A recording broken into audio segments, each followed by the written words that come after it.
Assalamu alaikum. Glad so many people were able to come out and join us today. We just want to spend some time and talk about some things that we've seen around the city since we've been visiting for the last 10 months, almost a year now. It'll be almost a year. Come Monday, it'll be a year that we've been visiting this beautiful city with the lovely people that inhabited Kenosha. But I just wanted to go over some notes with you guys for some things that we've seen that were unjust after the shooting of my nephew. One of which was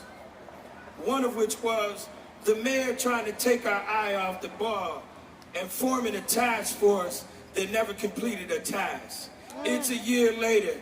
He took some of the best people out of Kenosha's neighborhoods and tried to placate to the citizens that something was on the horizon that was going to change. But I'm here to tell you there was no change. It was very perverted the way this whole process went, and I'm here to give you the report card. They got a double D and an F. That means it's not passing. Why would the mayor select the different people that he did out of the community? Because he tried to suck the air out of their boots on the ground. So if he could put them on a task force, he could take their eye off the ball. But as a member of the Blake family and Jacob's uncle, I'm here to tell you, a year later, we are still highly focused on the ball. And that the goal is getting justice for Jacob Blake and the man who shot my nephew 7 times in the back. Until he is fired, indicted, and jailed, I hardly think anybody with the last name of Blake up under that tent is going to stop showing up and coming at you. Secondly, we got a building that's getting ready, they want to erect in Kenosha here. And again, you got to ask, there's a community that is going unfed. There's a community, a large segment of the community that has no home. There's a community, a large segment of the community that has lesser than the education that they deserve today in 2020.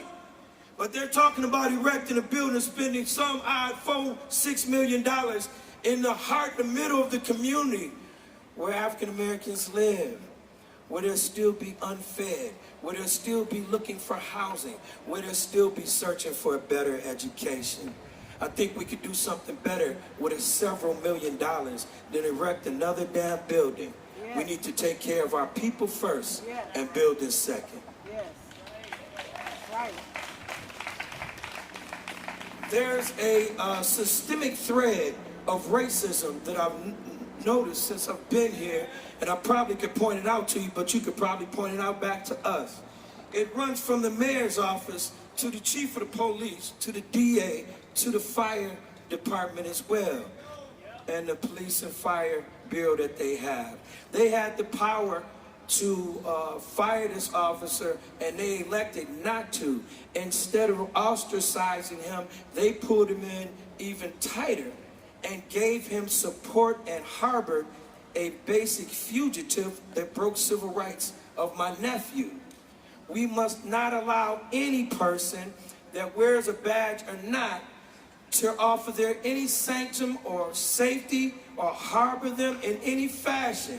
We must expose them at every turn and every chance we get for the racist people that they are. I don't care if you have a badge on. I don't care if you're wearing a robe and you're a judge. This has happened over 400 years here. We know it now. We are more clear with our education. That phone is something else. It can bring up all type of research for you. The gig is up. We've pulled the curtain back on the Wizard of Oz here in Kenosha, and it's over. You can never pull the curtain back because now we know who's pulling the switches up in here. So we're going to encourage, just as we did with LOC Leaders of Kenosha, led the way 38 miles from Kenosha to Milwaukee and helped turn a red state blue. That's power. Now we got to refocus that power to get the bills, the laws, and the education and the monies that we need in the African American community so they can move forward. Hey, look here, guys. It's like this. If we're doing better in the African American community, then y'all got to be doing great on the other side of town. It's a win-win. Yeah. We got to stop thinking of a win-loss, that if we can keep these people down, then we can continue to rise.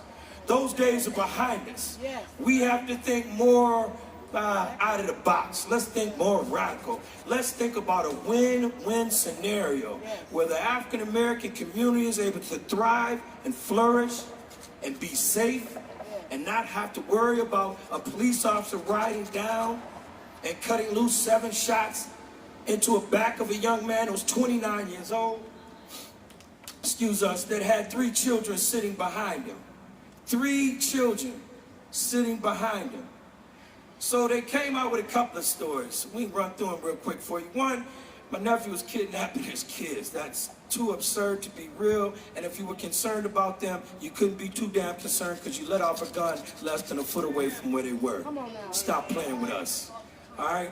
We have to stop allowing our young African-American men to be demonized to such a low rate that you can take anything that somebody says and it'll be true. Barr came in here and said my nephew was committing a felony. We had to go right back on TV, CNN that evening, let him know that was false. We're not going to allow gaslighting, outright lies to dictate the facts of the Jacob Blake case. We're going to control that. His family has controlled that. And we won't allow anybody to take their eyes off the ball. The facts are my nephew didn't have a weapon, and he was shot 7 times in his back. Those still remain the facts. It still remains he was not charged with a crime. So what does that mean? That means it's almost like a free-for-all on African-American civil rights and shooting them here in the city of Kenosha. Because if the officer wasn't disciplined and there was no charges filed, then to us that means that it's justifiable to continue to do what we saw. And that's why the Blake family is standing up here today, to let you know by on no certain terms was that okay. And we will not sit down, we will not be quiet. We will continue to fight. We're going to fight to get the DOJ civil rights down here to actually do investigation. We're going to fight for the state to do an investigation. We're going to secure Attorney Motley so she can go possibly do what she did in Milwaukee several weeks ago when she was able to indict a police officer that murdered 3 people. This man murdered 3 people, and it took 5 years for the Hamilton family and these other families to get justice in this man's state. So we're here to tell you, as a Blake family, we packed our lunch. We're here for the long haul, and we're not going to leave until we get justice. And not just for Jacob Blake, but for Kenosha at large. They had many issues going around prior to us coming to Kenosha. Little Jake was the Kindle behind the barn that hadn't been dealt with. He set it off. But there was wood piles stacked high, which meant there was many issues in Kenosha that had not been dealt with. Employment, education, monies to rebuild our own community so we can thrive, so the whole city can thrive, so the county and state can thrive. The 2 people that were murdered by the young man that came down here, they came to a rally for Jacob Blake, and after that were murdered. I'm not going to mention the young man's name because I don't want to give him that much power today. It's Jacob Blake Day. But the reason we mention that is he's a Caucasian young man. He murdered 2 people. I don't care how you look at it. 2 people did not go home that night, and the 3rd one was severely injured. Yet, not only did he get out on bond, but he broke the bond agreement he was out on, which meant he should have been yanked off the street and put in jail. I can't hear you. That did not happen. This is the thread I'm telling you that goes through the judicial system, the police department, high and as low as you can get in this government, this man's town. That is the thread of systemic racism that continues to raise its ugly head. But like an apple, if you cut that brown part out, now I don't like cutting that brown out, but if you cut that brown part out, you still got a good apple. And we believe that people in Kenosha are worth taking the time to cut that little bad part out of the apple and put in our own people to those positions so we have a better and stronger community. The same thread I'm talking about, racism that lies in Kenosha, continues to go on. We have a young man, I ain't gonna say his name either, I don't know it, but it doesn't matter. This man murdered a man 15 years ago, Mr. Bell's son.